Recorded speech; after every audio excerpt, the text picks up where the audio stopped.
بسم اللہ الرحمن الرحیم۔ ایک متقی اور پرہیزگار آدمی تھا جس کی بیوی حد سے زیادہ بدتمیز، ناشکری اور بے صبری تھی۔ وہ شخص محنت مزدوری کرتا تھا۔ ایک دفعہ ایسا ہوا کہ اس کو کسی جگہ مزدوری نہ ملی تو اس کی عورت نے اس کے ساتھ بہت برا سلوک کیا۔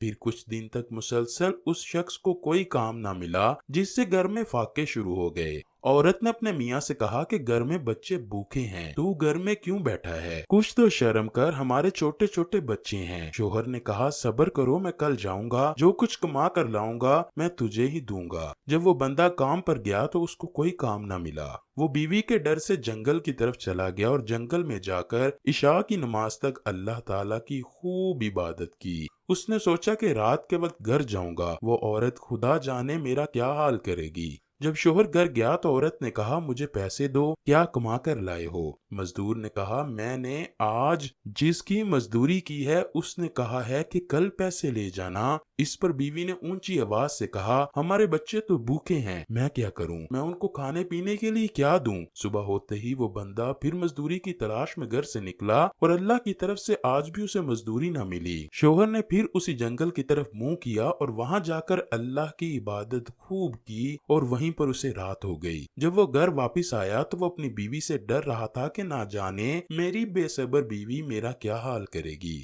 جب وہ گھر میں داخل ہوا تو عورت نے کہا میاں آج 2 دنوں کی مزدوری مل گئی ہوگی۔ شوہر نے کہا میرا آقا بڑا رحیم و کریم ہے، آقا نے دونوں دن کی مزدوری اکٹھی دینے کا وعدہ کیا ہے۔ شوہر کی بات سن کر عورت غصے میں آ گئی اور کہنے لگی اگر اپنی خیر چاہتے ہو تو صبح 3 دن کی مزدوری گھر میں لے آنا، ورنہ گھر میں داخل نہ ہونے دوں گی۔ عورت نے ایک تھیلی اپنے شوہر کے ہاتھ میں تھما دی کہ اس تھیلی میں 3 دن کی مزدوری لے کر آنا، اگر مزدوری نہ ملی تو گھر میں آنے کی تمہیں ضرورت نہیں۔ وہ بندہ تیسرے دن سیدھا جنگل کی طرف چلا گیا۔ وہ رات گئے تک اللہ کی عبادت میں مشغول رہا اور رات کو عورت کے خوف سے اس نے اپنی تھیلی میں ریت بھر لی کہ میں اس کو تسلی دے کر گھر میں تو داخل ہو جاؤں گا، اس طرح کم سے کم رات تو گزر جائے گی۔ جب وہ مرد گھر کے پاس گیا تو اس پر عورت کا خوف اتنا طاری ہو چکا تھا کہ اس نے گھر کے باہر ہی سے واپس جانے کا ارادہ کیا، مگر اس کو اپنے گھر سے ایسی خوشبو آئی کہ اس نے گھر جانے کا ہی ارادہ کیا۔ اس اللہ کے بندے نے بیوی سے کہا کہ یہ کیا ماجرا ہے؟ عورت نے کہا کہ گھر آؤ گے تو میں تمہیں سارا کچھ بتاتی ہوں۔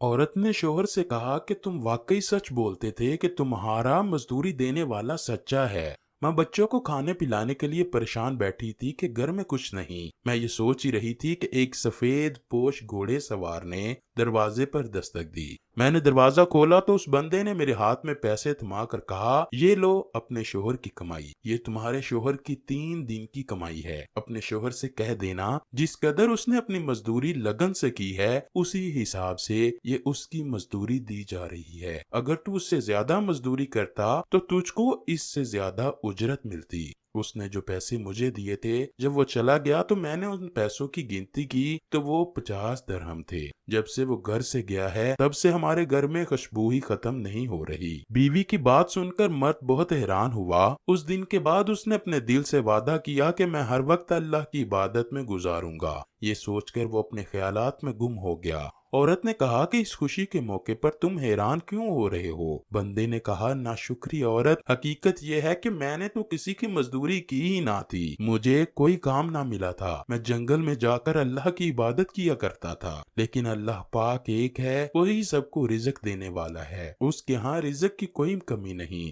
جب میں گھر میں آتا تھا تو تجھ کو جھوٹ بولتا تھا کہ مزدوری کی اجرت کل ملے گی، لیکن میرے خدا نے مجھے سچ کر دکھایا کہ اللہ تعالیٰ نے اپنے نیک بندے کے ہاتھ میری مدد کی۔ میں نے تیرے ڈر سے یہی سب کچھ کیا تھا۔ میں اللہ کا جتنا بھی شکر ادا کروں کم ہے۔ آج میں اس تھیلی میں تیرے ڈر سے ریت بھر کر لایا تھا، اس تھیلی کو خالی کر دو۔ عورت نے جب تھیلی سے ریت نکالنے کے لیے تھیلی کو الٹا کیا تو تھیلی سے ریت کی بجائے سونے اور چاندی کے سکے نکلے، جن سکوں کی وجہ سے سارے گھر میں روشنی پھیل گئی۔ یہ ماجرا دیکھ کر اس بندے نے اپنی باقی ساری زندگی اللہ کی عبادت میں بسر کر دی۔ جو بندہ اللہ تعالیٰ سے سچے دل سے عبادت کرتا ہے تو اللہ بھی اس کی غیب سے مدد فرماتا ہے۔ اللہ سے دعا ہے کہ وہ ہمیں نیک اعمال کرنے اور برائیوں سے دور رہنے کی توفیق عطا فرمائے۔